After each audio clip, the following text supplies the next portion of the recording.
आज हमारे बीच झुंझुनू या यूं कहें शेखावाटी की एक बहुत बड़ी हस्ती जिन्होंने क्षेत्र में शिक्षा के क्षेत्र में एक छोटी सी संस्था से एक बहुत बड़े मुकाम तक का सफ़र तय किया है, जिनका नाम है डॉक्टर दिलीप मोदी। इन दिनों मोदी जी काफ़ी चर्चा में भी हैं। उसके पीछे रीज़न ये है कि शहर में एक बड़ी संस्थान का गठन हुआ है, जिसका नाम झुंझुनू प्रगति संस्थान। इस संस्थान का शहर के गणमान्य जनों ने आपको अध्यक्ष बनाया और कल आपने इसका कार्यभार ग्रहण किया है। तो हम अपने दर्शकों को ये बताना चाहते हैं, उनको अवगत करवाना चाहते हैं कि इस संस्थान को का गठन करने के पीछे क्या कारण है और उन कारणों को आप किस तरह से कार्य करते हुए उनमें सफल होंगे। डॉक्टर मोदी का शेखावाटी परमवीर यूट्यूब चैनल में हार्दिक स्वागत है। नमस्कार। शेखावाटी परमवीर के सभी दर्शकों को मेरी तरफ से अभिवादन। आपने जो एक बहुत अच्छा प्रश्न किया कि अभी झुंझुनू प्रगति संस्थान के नाम से एक संस्थान का गठन किया गया है। झुंझुनू के समस्त वर्गों के जितनी भी यहाँ पे वर्ग हैं सभी का प्रतिनिधित्व लेकर के, सभी को साथ लेकर के, बिना किसी वर्ग जाति के भेदभाव के एक संस्थान बनाया गया है जो विशुद्ध रूप से गैर राजनीतिक संस्थान है। राजनीति से परे उठ करके, जातिगत भेदभाव से ऊपर उठ के ये संस्थान बनाया गया है। वैसे तो संस्थानों की कोई कमी नहीं, झुंझुनू में बहुत सारे संघ अपने अपने बन रहे हैं, बने हुए हैं, काम कर रहे हैं। कोई जाति विशेष के लिए बना हुआ है, कोई किसी विशेष उद्देश्य के लिए बना हुआ है। सब अपना अपना कार्य कर रहे हैं, अच्छा कार्य कर रहे हैं। लेकिन ऐसा देखने में आया कि पिछले कई वर्षों में झुंझुनू की प्रगति जितनी होनी चाहिए वो हुई नहीं। और जब तुलना करते हैं हम आसपास के दूसरे शहरों से और देश के अन्य जिलों से, तो ऐसा महसूस होता है कि झुंझुनू जिला जो डिजर्व करता है, जितनी प्रोग्रेस करनी चाहिए उतनी कर नहीं पाया है। उसके विभिन्न कारण रहे हैं। उन कारणों में की समीक्षा करने की बजाय हमें निवारण, उसका रास्ता, उसका प्रगति कैसे हो सकती है, इस पर चर्चा करनी चाहिए। तो यहाँ के प्रबुद्ध लोग पिछले कई दिनों से जब ये कमी महसूस हो रही थी, इसकी शुरुआत इस तरह से हुई कि झुंझुनू प्रगति संघ के नाम से कलकत्ता में भी एक संगठन बना हुआ है और वहाँ पर एक बहुत बड़ा सिल्वर जुबली उनका आयोजन था। उसमें मुझे जाने का सौभाग्य मिला अभी 3-4 महीने पहले ही। जब वहाँ पर मैं गया तो मैंने देखा कि वहाँ के प्रवासी झुंझुनू की प्रगति के बारे में बहुत चिंता कर रहे हैं और उनको ये महसूस होता है कि हम अपने देश से छोड़ के आए और अब झुंझुनू की भी प्रगति होनी चाहिए। तब मेरे साथ जब विचार विमर्श हुआ था तो फिर ये वहाँ पर विचार आया कि भाई जब एक प्रवासी हमारे झुंझुनू के बारे में इतनी चिंता कर रहे हैं तो हम झुंझुनू वासियों को भी यहाँ की प्रगति के बारे में कुछ ऑर्गेनाइज होकर के, मिल करके कुछ करना चाहिए। अपने अपने स्तर पर सब प्रयास कर रहे हैं, व्यक्तिगत प्रयास है, संगठनात्मक प्रयास है, लेकिन कुल मिला के विशेष करके कि झुंझुनू की प्रगति कैसे हो, इसको लेकर के विचार विमर्श हुआ और हमने ये कई मुद्दे जो महसूस किए उन पर बात की। वैसे तो बहुत सारे प्रोजेक्ट्स झुंझुनू के लिए सरकार ने सैंक्शन किए हुए, बजट बना हुआ, अधूरे पड़े हुए हैं विभिन्न कारणों से, कुछ राजनीतिक कारणों से, कुछ व्यक्तिगत कारणों से, कुछ सामाजिक कारणों से। तो उन मुद्दों को पूरा किया जाए ये तो सभी प्रयास कर रहे हैं। झुंझुनू में रेलवे का बहुत अच्छा विकास हुआ है। अब हवाई अड्डे के लिए भी कुछ बजट उसको सुधारने के लिए दिया गया है। लेकिन सबसे पहले तो हमें अपनी विचारधारा बदलनी होगी। यहाँ जो विचार, जो निगेटिविटी आ गई है, जो नकारात्मकता आ गई है, उसको लोगों के विचार बदलने होंगे। सबसे बड़ा कारण है कि यहाँ से प्रतिभा और पैसे का पलायन हो रहा है। यहाँ तक कि कई हम लोगों का पलायन हो रहा है, डिजर्ट हो रहा है झुंझुनू। यंग जनरेशन अपनी उच्च शिक्षा के लिए, काम धंधे, रोजगार और जॉब्स के लिए बाहर चली जाती है। लड़कियां पढ़ लिख करके जॉब के लिए या शादी ब्याह के लिए, सभी ज़्यादातर झुंझुनू की लड़कियां झुंझुनू में ब्याह करने की बजाय बाहर शादी करके जाना ज़्यादा पसंद करती हैं। उसी तरह से जो बॉयज़ हैं, लड़के हैं, वो भी उच्च शिक्षा और जॉब्स, आजकल जॉब्स का प्रचलन है। झुंझुनू में बड़े कॉरपोरेट जॉब्स का अभाव है। यहाँ पर या तो सरकारी नौकरी, जो सरकारी नौकरी कहीं भी हो सकती है, अगर किसी की लगती है, जो लिमिटेड है, आजकल वैकेंसी बहुत कम निकलती है, और निकलती है और लगती है तो पूरे राज्य में कहीं भी उनको जाना पड़ सकता है। अब झुंझुनू में कॉरपोरेट जॉब्स है नहीं, व्यवसाय भी एक जो सीमित संख्या में है। यहाँ की जो इंडस्ट्री, कोई बड़ी इंडस्ट्री यहाँ है नहीं, तो लोगों को व्यवसाय और रोजगार नहीं मिलते। इसकी वजह से वो सब बाहर पलायन कर जाते हैं। तो उनको कैसे रोका जाए, यहाँ पे अपॉर्चुनिटीज और इन्वेस्टमेंट कैसे लाया जाए, प्रवासी बंधुओं के साथ मिलकर के सरकार के कुछ प्रोजेक्ट्स यहाँ पे जो ऑलरेडी हैं उनको, उनके बारे में अवेयर करके और लोगों को जागरूक करके और सरकार से कुछ प्रोजेक्ट्स यहाँ के लिए मंजूर करवा करके। झुंझुनू में देखिए इंजीनियरिंग कॉलेज का अभाव है, उच्च शिक्षा के मेडिकल कॉलेज एक अभी खुला है, 100 सीट्स उसमें है। साथ ही पे पैरामेडिकल सर्विसेज भी, हेल्थ केयर सर्विसेज भी शुरू हो रही है। हॉस्पिटल का बहुत अच्छा विकास हो रहा है। पिछले दिनों में झुंझुनू में प्रगति काफ़ी हुई है। बहुत अच्छे शॉपिंग कॉम्प्लेक्सेस बन गए हैं, बड़े ब्रांड्स के शोरूम खुल गए हैं, सिनेमा हॉल खुल गया है, बहुत अच्छे अच्छे रेस्टोरेंट है। तो युवाओं को, सबसे बड़ी बात है कि युवाओं को इस तरह की साधन सुविधाओं की आवश्यकता होती है। जिन चीज़ों को लेकर के, जिन आकर्षण की वजह से युवा बाहर पलायन कर जाता है, हम ये चाहते हैं कि वही आकर्षण झुंझुनू में भी पैदा हो। झुंझुनू में भी उनके रहने लायक एक अनुकूल वातावरण तैयार किया जाए। काम धंधा रोजगार अपनी जगह है, वो तो पहली प्राथमिकता है, लेकिन उसके अलावा एक वातावरण देना होगा जो युवाओं को रोक सकता है। शहरों की तरफ युवा भागता है ग्लैमर के लिए, साधन सुविधाएं, उनको एंटरटेनमेंट चाहिए।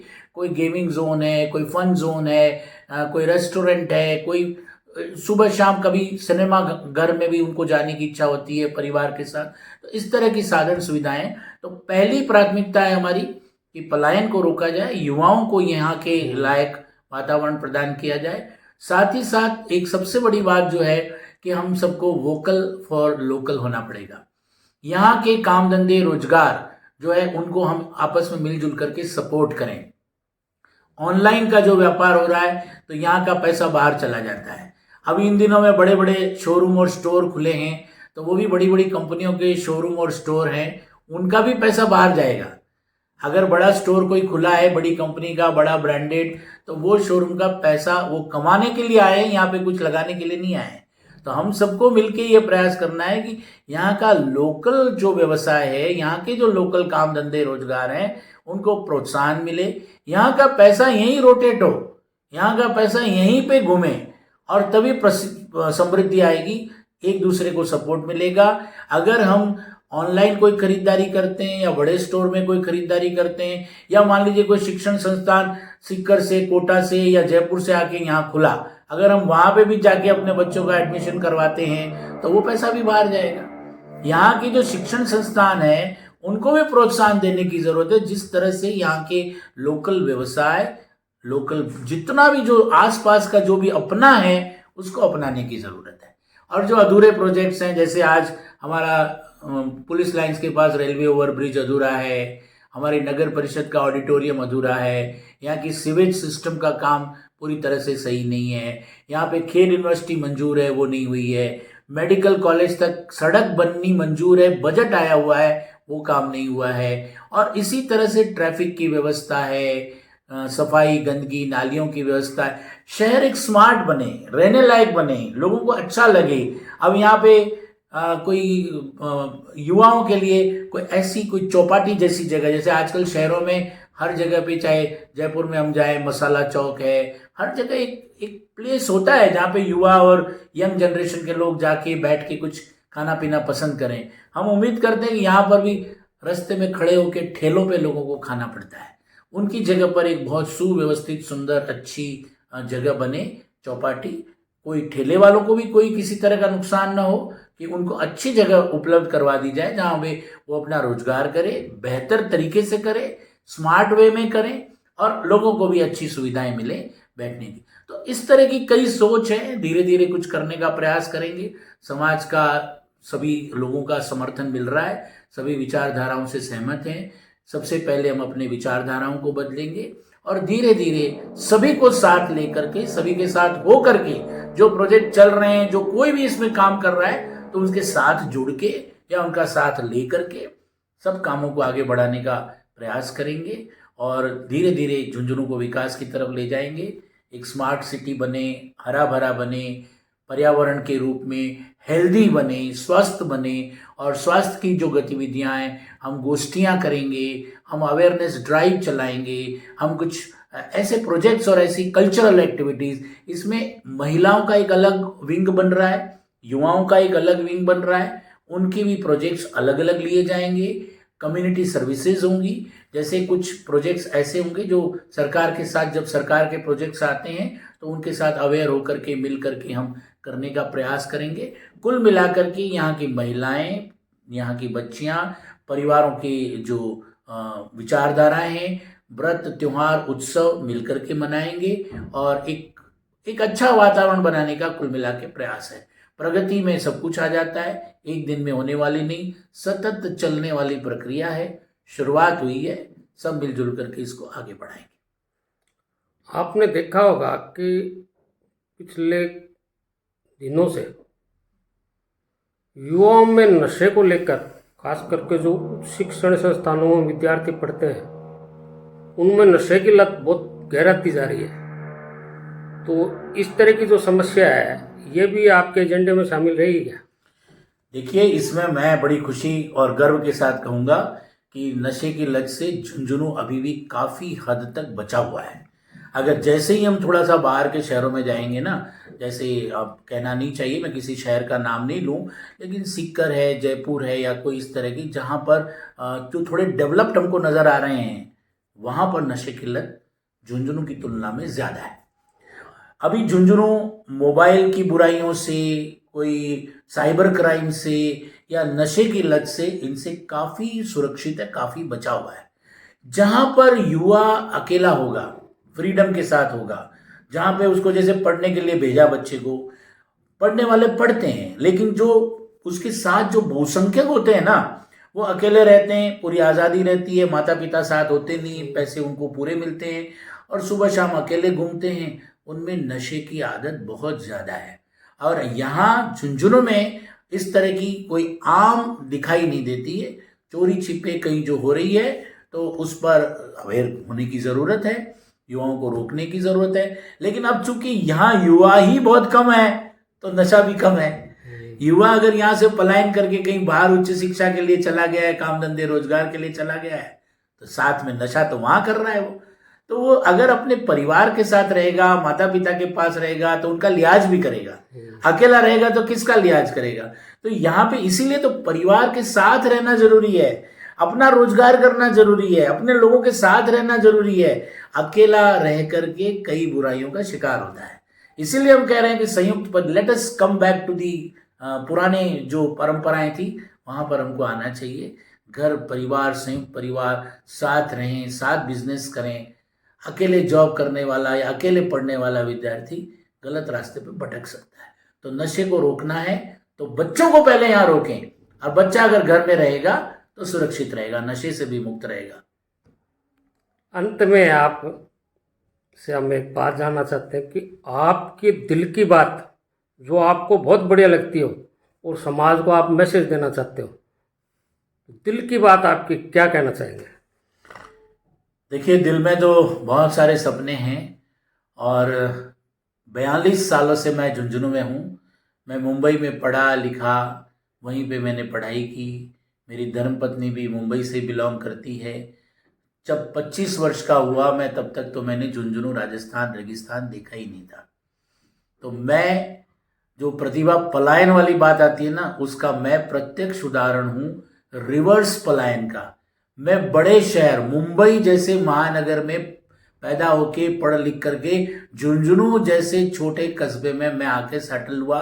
मेरी धर्मपत्नी भी मुंबई में पली बड़ी, वहीं पे पढ़ाई लिखाई की। झुंझुनू जैसे छोटे शहर में आए हम दोनों रिवर्स माइग्रेशन यानी उल्टी चाल के हम एक प्रत्यक्ष उदाहरण है।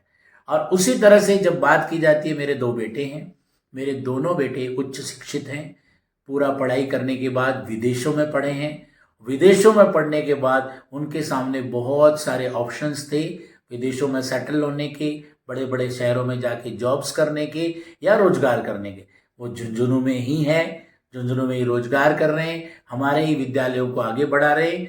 और साथ ही साथ जब हम बात करते हैं कि यहाँ की लड़कियाँ ब्याह करके बाहर जाती है, तो यहाँ की एक बेटी को हमने रोका है, यानी हमारी एक बहू जो है वो झुंझुनू की ही है, यानी उसने बाहर जाने की बजाय यहाँ के लड़के से शादी की, और एक बेटी हम बाहर से भी लाए हमारे बेटे के लिए। तो हम ये दोनों उदाहरण प्रस्तुत कर चुके हैं कि प्रतिभा और पैसे, और बेटियां जो ब्याह करके बाहर जाती है, हमने दोनों काम किए हैं। एक बेटी को तो यहाँ का यहाँ रोका है और एक बेटी को बाहर से भी लाए।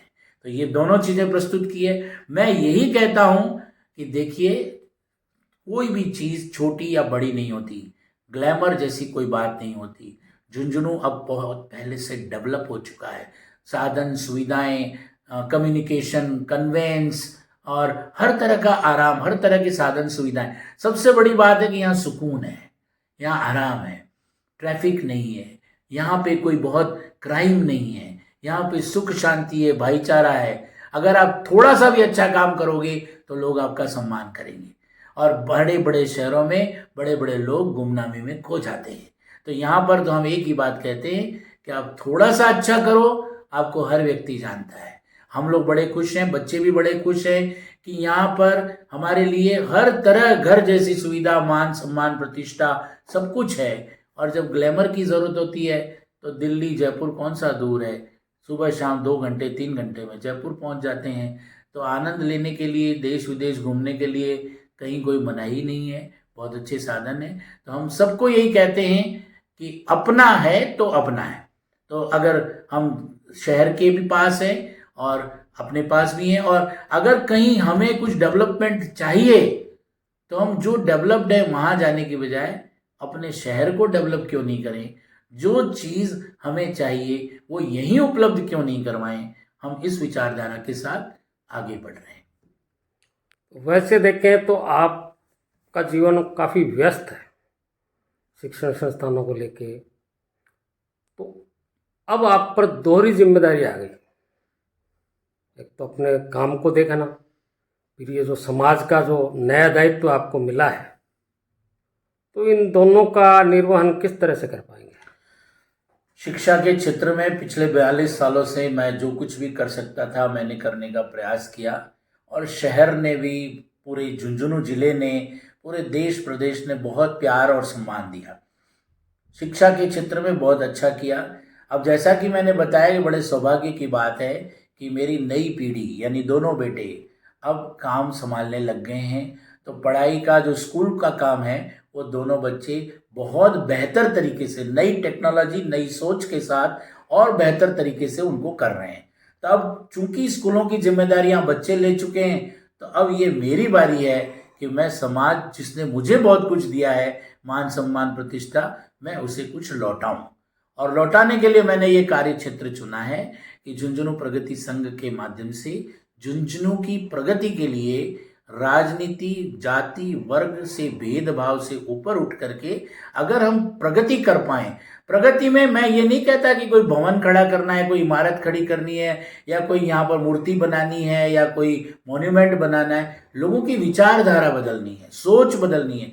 प्रगति एक चारों तरफ से दिखाई देनी चाहिए, मिलजुल करके हम सब काम करें। और हो सकता है कि इसको नापना आसान नहीं है कि प्रगति कितनी हुई, कैसे हुई, कब हुई। इसको हो सकता है मेजर करना, नापना, तोलना आसान नहीं है, और शायद नपेगी तुलेगी भी नहीं, लेकिन फिर भी प्रगति ओवरऑल दिखाई दे, मिलजुल करके विचारों में क्रांति आए हर जगह। चाहे वो छोटी सी सफाई हो, चाहे हरियाली हो, चाहे कोई उद्योग धंधा स्थापित हो, चाहे हम 100 लोगों को अगर रोक पाए, बाहर से ला पाए, चाहे इन्वेस्टमेंट आए, चाहे व्यक्ति आए, चाहे कोई काम धंधा आए, तो वही सब बहुत बड़ी बात है। प्रगति दिखनी चाहिए। इसी तरह से हमारी कोशिश रहे। आपने आज हमारे साथ बहुत अच्छी बातें शेयर की, और शेखावाटी परमवीर यूट्यूब चैनल द्वारा आपसे हम बार बार मिलते रहेंगे। प्रकृति के बारे में जानते रहेंगे। हमारी ओर से आपको हार्दिक शुभकामनाएं। धन्यवाद। देखिए, इसी तरह से अवेयरनेस फैलेगी, आप सभी का सहयोग रहेगा। मीडिया का तो हर चीज़ में सहयोग ज़रूरी है और हम सब मिल करके ही कुछ कर पाएंगे। धन्यवाद।